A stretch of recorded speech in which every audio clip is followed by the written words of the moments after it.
Bonjour à toutes, bonjour à tous. Un quinquagénaire retrouvé mort après l'incendie de son appartement. Macabre découverte des pompiers hier matin à Saint-Étienne-en-Bresse. Lorsque les sapeurs arrivent sur place, il est 10h30 le matin. Le feu a déjà été éteint. En inspectant les lieux, ils découvrent le corps sans vie de cet homme, 55 ans.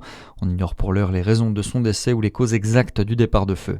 6 hommes mis en examen pour une série de vols dans tout l'est du pays et en particulier dans la région. L'un d'entre eux a même été interpellé à Héricourt, en Haute-Saône. Ils sont soupçonnés d'appartenir à un vaste réseau qui ciblait les pots catalytiques recherchés pour les métaux rares qu'ils contiennent. Ils volaient également de l'électroportatif à des artisans, des perceuses, des meuleuses. Ils ont été placés en détention provisoire. Une enquête pour vol et recel en bande organisée a été ouverte.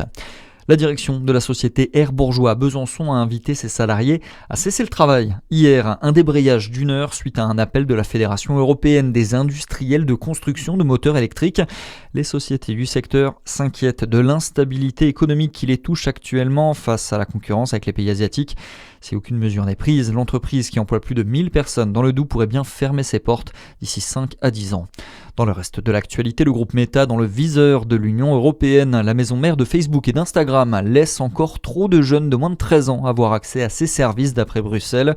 Dans les conclusions préliminaires de l'enquête de la Commission européenne, on apprend que le contrôle de l'âge est inefficace. Résultat, 10 à 12% des enfants de moins de 13 ans sont présents sur ces réseaux sociaux.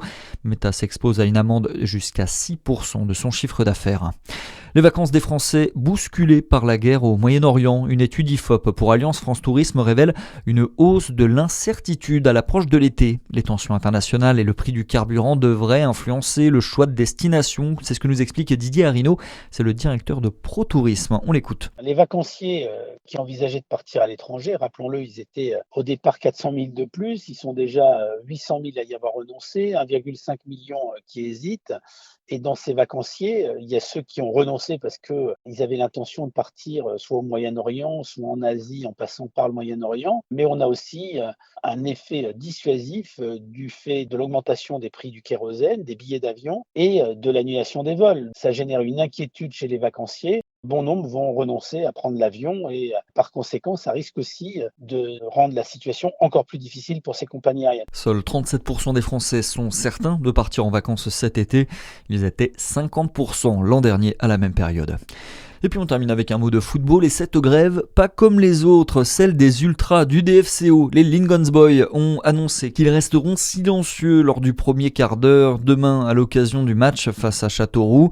En cause, le choix de planifier ce match important pour la montée en Ligue 2, un jeudi, soir de semaine. En cas de victoire, le DFCO sera officiellement promu en Ligue 2. À suivre, votre météo sur Fréquence Plus.